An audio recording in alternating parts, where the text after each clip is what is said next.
Je m'appelle Franck, j'ai 36 ans, j'habite Étainbourg, qui se trouve dans le Tournaisis.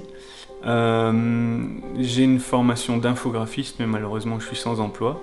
Et je suis donc atteint de la maladie de Pompe. Alors la maladie de Pompe, c'est donc une maladie musculaire qui affecte les ceintures, et, plus gravement le diaphragme. Donc ça implique des problèmes respiratoires, des problèmes de marche, des problèmes dans les mouvements de tous les jours. Chez moi, c'est surtout dans les membres inférieurs. Alors chez moi, c'est un peu particulier, on n'a pas découvert la maladie à cause de symptômes, mais simplement à cause d'une prise de sang. Et puis petit à petit sont apparues des difficultés à la marche, où ma démarche dandinante commençait à apparaître. Des difficultés à me lever d'une chaise ou d'un siège, d'une voiture, de toilette ou sortir du lit. Donc j'ai senti petit à petit que la hauteur pour me relever devait être de plus en plus haute. Ça c'est vraiment le gros point qui m'a fait prendre conscience de ma maladie. Et après sont apparus des problèmes respiratoires, où j'avais de la difficulté à garder mon souffle pendant l'effort, à tel point qu'à un moment donné, j'ai dû recevoir une machine d'assistance respiratoire.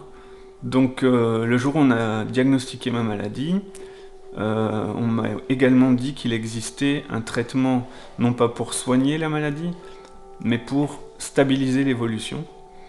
Et donc vous pensez bien que ce jour-là, je suis passé de la tristesse absolue à la joie incommensurable d'apprendre qu'il existait quelque chose qui me soignerait quand même, quoi. Alors depuis que j'ai reçu le traitement, le gros point bénéfique, c'est que j'ai pu rendre donc ma ventilation artificielle, parce que mes problèmes pulmonaires se sont résorbés. Donc ça c'est énorme pour moi d'avoir pu rendre cette machine parce qu'elle était juste insupportable. Et sinon, au quotidien, il y a quelques petits gestes qui sont un peu plus faciles pour moi. Pour vous donner un exemple, je suis tombé il n'y a pas très longtemps. Si ça avait été l'année dernière ou il y a 2 ans, j'aurais été incapable de me relever. Et là j'étais seul et j'ai su me relever par mes propres moyens, donc c'était une petite victoire pour moi. Avant d'être diagnostiqué, c'est clair que c'était pas facile pour moi. Je suis d'un tempérament introverti et je voulais pas en faire part aux autres.